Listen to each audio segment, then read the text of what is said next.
In this video, I'm gonna give you the answers of the 6 most popular questions we get about life here in Colombia.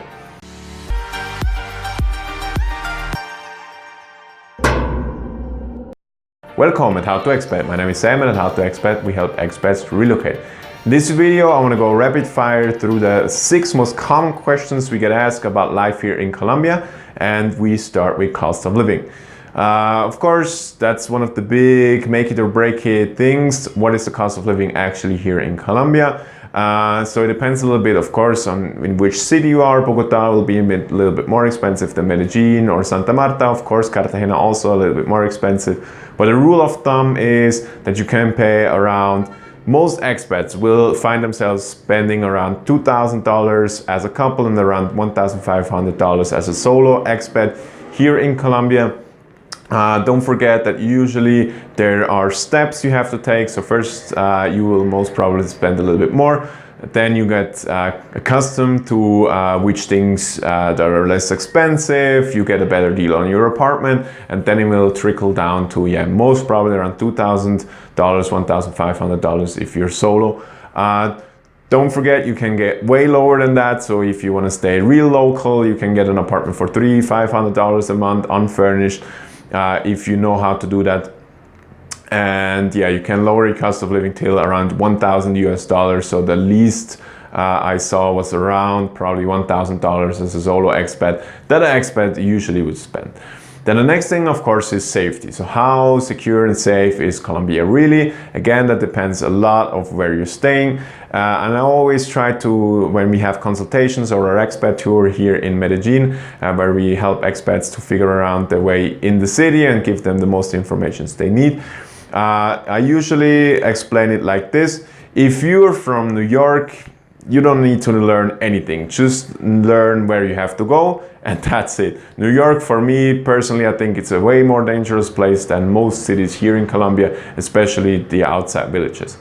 If you're from some kind of suburb in Colorado and you can leave your bag wherever you want to and nobody's gonna run away with that, then you most probably have to learn the basic rules of traveling and living in Latin America. So don't leave your stuff behind. Just know where you go. There are bad neighborhoods in the cities of Colombia, Latin America in general.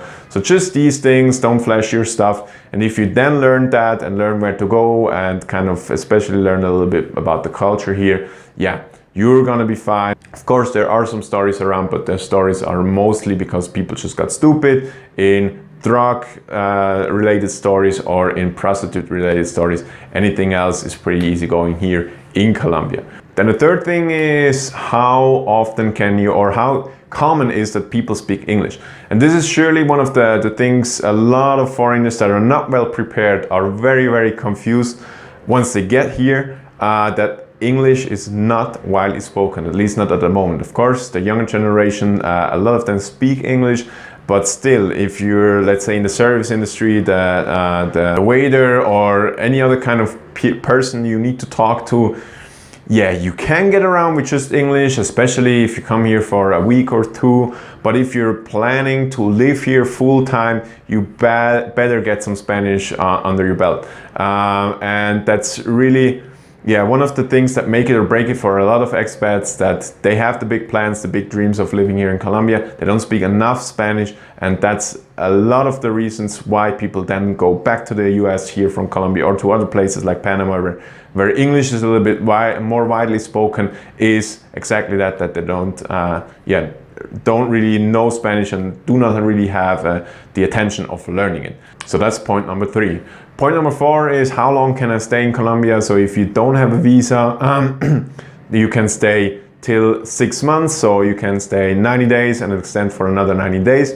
That renews in around New Year. A more detailed video of that is in the description down below, where we talked exactly how long can you stay with just your passport, so no any type of visa. Then there's pretty much, to put it in a nutshell, I have a more than 10-minute video about the different visas you can get with all the details, but here in a nutshell, if you're a retiree, you can get a visa. If you have a spouse in Colombia with a Colombian passport, you can get a visa. If you do business and you have a little bit money, you can get a visa if you buy a an expensive property, you can get a visa. Yeah, if you're just a digital nomad, it's very, very hard to get a visa. There is the chance of getting a student visa, but other than that, there's no real visa you can get. So pretty much that in a nutshell. Of course, I left tons of information out there. If you want more information, the link for the visa video is in the description down below. Then how good is healthcare? So that's one of the questions especially retirees are very, very interested in. And yeah, like even I have to be serious, to be honest, that was one of the things I seriously considered or was worried about.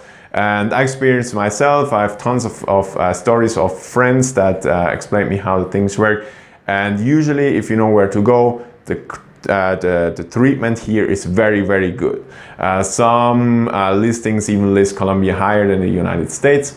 So medical care, if you know where to go, that's the key. If you know where to go, then yeah, healthcare here is very, very good, and health insurance very, very inexpensive. So just short and quick, it's really, really good. And then the last question, question number 6, how easy is it to make friends here in Colombia? And that's the other reason why a lot of people leave after they've been here and yeah, had the dream of being an expat in Colombia, that they just couldn't find any friends. And that's actually not too easy. So of course there's some places where you can hang out with other expats, but most people we get as clients, they just kind of want to immerse themselves more in the local culture. Of course, there is the key of learning Spanish.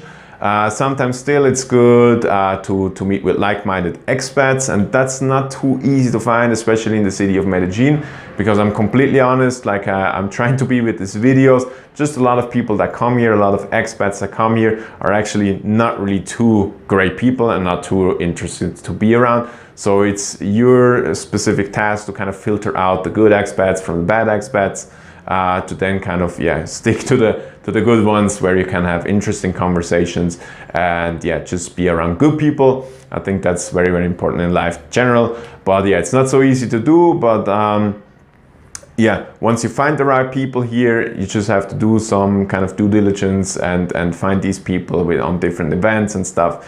But once you have them, you usually find very, very interesting expats here with interesting life stories, as interesting as most probably your life story is going to be, because I think people that come to Colombia have usually very, very adventurous personalities. And we met of all probably the 30 to 50 people we already had here in the last year on our expat tours. They were just really, really interesting people. So yeah, that was pretty much it, talking about expats tours. If you want to find out if Medellin could be the place for you as an expat to live in, we offer an expat tour here in Medellin. Check out the link in the description down below. There's everything what you would need to know about the expat tour here in Medellin.